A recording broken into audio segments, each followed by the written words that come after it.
नमस्कार, बहुत बहुत स्वागत है आप सभी का। आपके साथ मैं हूं स्वप्निल। तालिबान राज की स्थापना के साथ ही अफगानिस्तान में कत्ले आम का काम शुरू हो गया है।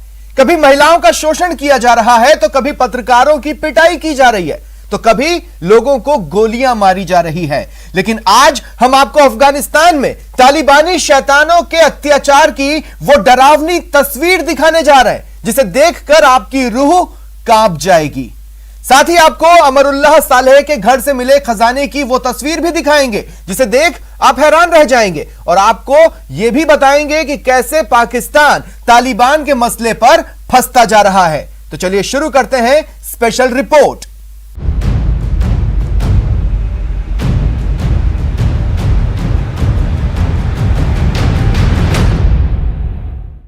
अफगानिस्तान से रोजाना ऐसी तस्वीरें सामने आ रही हैं जो डराती हैं और तालिबान की हैवानियत को जग जाहिर करती है। यहां से फिर एक डराने वाली तस्वीर सामने आई है, जिसमें एक जिंदा इंसान को पकड़कर पहले पीटा, फिर उसके बाद बीच सड़क पर उसका सिर कलम करने की तस्वीरें हैं। देखिए तालिबान के सिर कलम जिहाद की खौफनाक कहानी।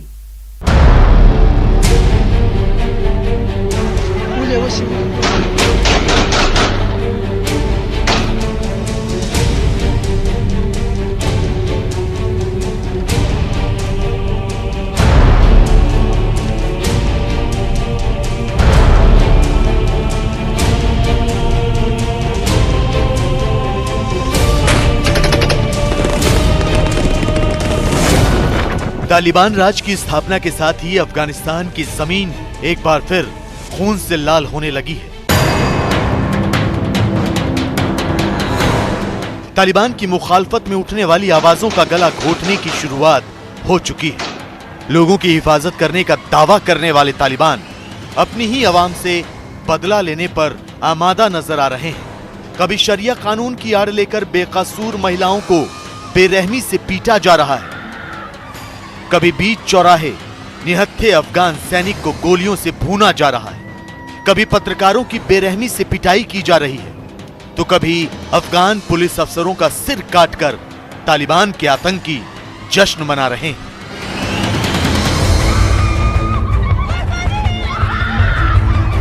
न्यूज 18 ने काबुल में महिलाओं के प्रदर्शन को कवर करने वाले अफगान पत्रकार तकी दरियाबी से बातचीत की, जिन्होंने बताया कि किस तरह तालिबान ने उन्हें और उनके साथियों को हिरासत में लेकर यातनाएं दी, किस तरह उन्हें और उनके साथियों की बेरहमी से पिटाई की गई। By whatever they have in their hand, by cable, by wood, by I don't know, some other things that they have in their hand. They beat me about 10 minutes.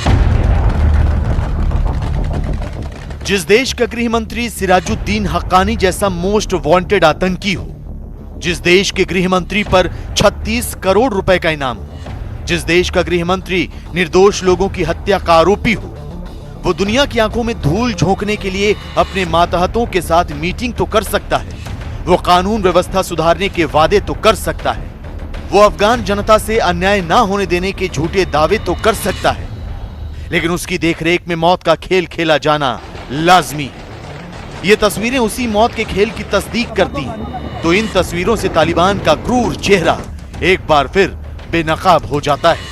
इन तस्वीरों में तालिबान के 5 आतंकी नजर आ रहे हैं। कुछ आतंकियों के कंधे पर बंदूक टंगी है, जबकि एक आतंकी के हाथ में खून से सने हुए 2 चाकू हैं। बताया जा रहा है कि इन आतंकियों ने एक अफगान सैनिक का सिर कलम कर दिया। अफगान सैनिक के कटे हुए सिर के साथ इन दरिंदों ने जश्न मनाया। मरने वाले शख्स ने डार्क ग्रीन यूनिफॉर्म पहनी हुई थी, इसीलिए अंदाजा लगाया जा रहा है कि वो अफगान सैनिक था। अमेरिकी न्यूज वेबसाइट वॉशिंगटन एग्जामिनर ने इस घटना से जुड़ा 30 सेकंड का एक वीडियो भी अपलोड किया है, लेकिन ये वीडियो इतना विभत्स है कि हम आपको दिखा नहीं सकते। हालांकि ये वीडियो कब का है इसकी पुष्टि नहीं की जा सकी है, लेकिन बताया यही जा रहा है कि तालिबान के सत्ता में आने के बाद से ही इस तरह का कत्लेआम जारी है। ऐसी रिपोर्ट्स हैं कि सिराजुद्दीन हक्कानी, जो कि अफगानिस्तान का नया गृह मंत्री बना है, उसने कानून और व्यवस्था से संबंधित एक बैठक ली है। लेकिन वर्तमान समय में ऐसा दिखाई दे रहा है कि तालिबान की नई सरकार पुरानी अफगानिस्तान सरकार के तमाम पुलिस अधिकारियों का कत्लेआम कर रही है और जाहिर है कि ये जो कत्लेआम बदले की भावना से किया जा रहा है। अफगानिस्तान पर कब्जे के बाद से तालिबान क्रूरता की तमाम सीमाओं को लांघते जा रहे हैं।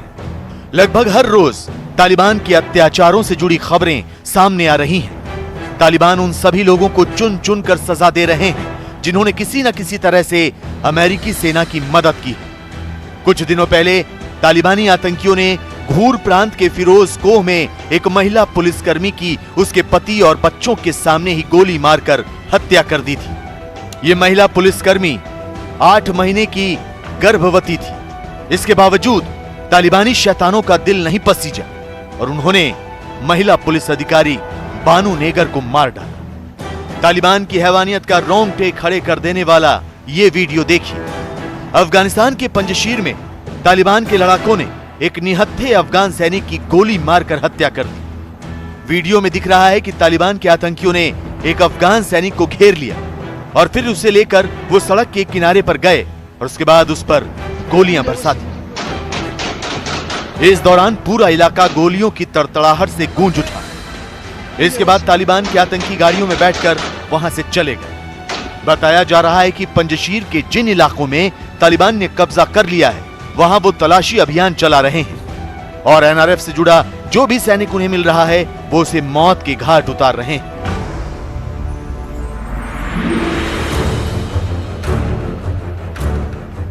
जाहिर है तालिबान दुनिया से मान्यता प्राप्त करने और अपनी आर्थिक स्थिति सुधारने के लिए अफगानिस्तान में शांति कायम करने की झूठी दलीलें दे रहे हैं, जबकि उनका असल मकसद तो अफगानिस्तान को कब्रिस्तान में तब्दील करना है, लोगों को मारकर उन्हें तड़पाकर अपनी दहशत कायम करना है।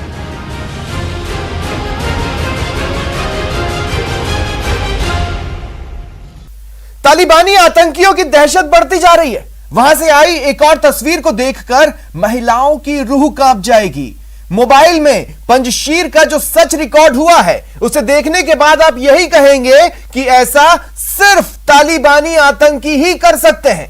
टीवी पर तालिबानी प्रवक्ता चीख चीख कर बता रहे हैं कि वो महिलाओं को शरिया कानून के हिसाब से रानी का दर्जा दे रहे हैं, लेकिन तालिबान और उनकी सरकार के राज में महिलाओं के साथ ऐसा सलूक हो रहा है कि उनकी चीखें सुनकर किसी की भी रूह कांप जाए। इस्लाम वाई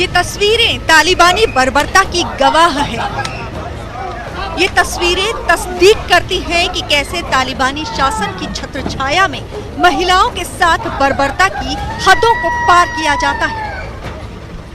इस वीडियो में 2 लोग किसी पर कोड़े बरसाते हुए नजर आ रहे हैं और महिला के चीखने की आवाज दूर दूर तक सुनाई दे रही है।